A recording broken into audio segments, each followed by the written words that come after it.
এই যে একটা সংকট তৈরি হয়েছে, অপ্রয়োজনীয় সংকট, এটা কোনো প্রয়োজন ছিল না, অথচ সংকটটা তৈরি করা হয়েছে আমি মনে করি অত্যন্ত উদ্দেশ্যমূলক হবে। আজকে কিন্তু 7ই নভেম্বর অর্থাৎ জাতীয় বিপ্লব ও সংহতি দিবসের 50 বছর পূর্তি, 50 ইয়ার্স, এটা কিন্তু কেউ আমরা লক্ষ্য করিনি। এই 50 বছরে আমরা আবার আজকে একটু অত্যন্ত জাঁকজমক করে 7ই নভেম্বর পালন করছি। কেন? এই জন্যে যে আবার স্মরণ করতে চাই যে 7ই নভেম্বর ছিল আধিপত্যবাদের বিরুদ্ধে একটা বিদ্রোহ। এই 7ই নভেম্বর ছিল বাংলাদেশের দেশপ্রেমিক সৈনিক ও দেশপ্রেমিক মানুষের একটা ঐক্যের প্রতিফলন।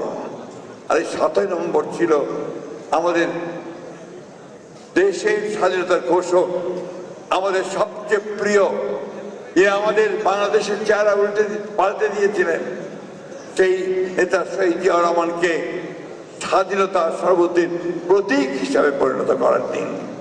বন্ধুগণ, শহীদ জিয়া অতি অল্প সময়ে বাংলাদেশকে একটা সত্যিকার অর্থেই নতুন রাজনীতি দিয়েছিলেন। সেটা ছিল পলিটিক্স অফ রিকনসিলিয়েশন।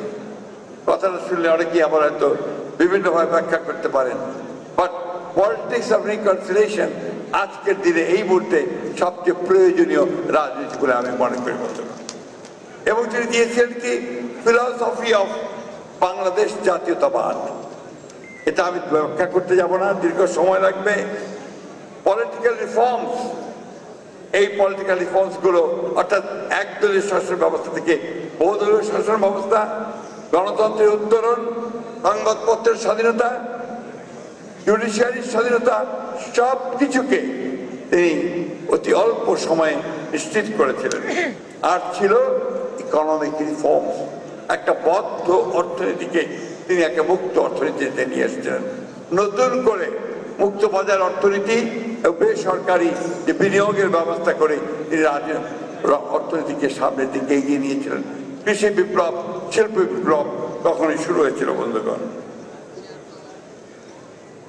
তিনি বাংলাদেশকে সত্যিকার অর্থেই একটি স্বাধীন, সার্বভৌম, প্রগতিশীল এবং অসাম্প্রদায়িক বাংলাদেশ হিসেবে গড়ে তুলতে চেয়েছিলেন। আজকের দিনে এটা অত্যন্ত প্রাসঙ্গিক। বন্ধুগণ, বক্তব্য বাড়াবো না, তো আজকে এখানে জাতীয় নেতৃবৃন্দ আছেন, সকলের আহ্বান জানাতে চাই, এই যে একটা সংকট তৈরি হয়েছে, অপ্রয়োজনীয় সংকট, এটা কোনো প্রয়োজন ছিল না, অথচ সংকটটা তৈরি করা হয়েছে আমি মনে করি অত্যন্ত উদ্দেশ্যমূলক হবে। অর্থাৎ বাংলাদেশের যে গণতান্ত্রিক উত্তরণ যে পথ, সেই পথকে বাধাগ্রস্ত করা, বাংলাদেশে সত্যিকার অর্থে সংস্কারের জন্য যে নির্বাচন হওয়া দরকার সেই নির্বাচনকে বাধাগ্রস্ত করা, জনগণকে ভবিষ্যৎকে একটা অনিশ্চিত অবস্থায় ফেলা। আসুন আজকে আমরা সবাই সেই জায়গা থেকে একমত হয়ে সবাই মিলে ঐক্যবদ্ধভাবে সেই সমস্ত চক্রান্তকে রুখে দিয়ে বাংলাদেশকে সত্যিকার অর্থেই একটা গণতান্ত্রিক রাষ্ট্রে উত্তরণের পথকে সুগম করি। দেশনায়ক, দেশনেতা আমাদের তারেক রহমানের নেতৃত্বে সকলকে ধন্যবাদ। আসসালামু আলাইকুম, খুদা হাফেজ। বাংলাদেশ জিন্দাবাদ, 7ই নভেম্বর জিন্দাবাদ, দেশনায়ক তারেক রহমান জিন্দাবাদ।